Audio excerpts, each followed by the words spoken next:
हाम्रो घरमा चाहिँ भित्रिसकेको छ। बा केही भन्नुहुन्छ कि सानो भाइलाई? यता फर्केर भन्नु नि।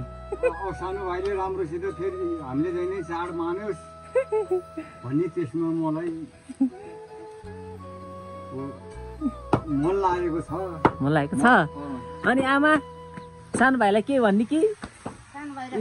मासु पाक्दैछ के भन्ने?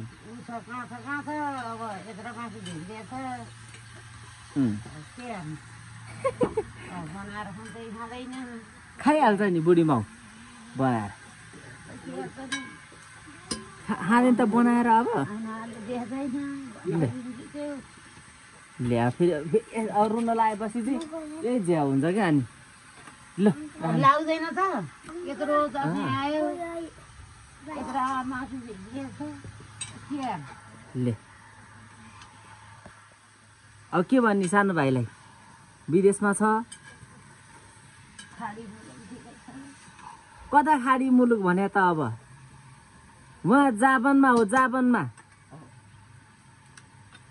अनि म नि छोरो हो त बुढीमा, म चाहिँ छोरो होइन?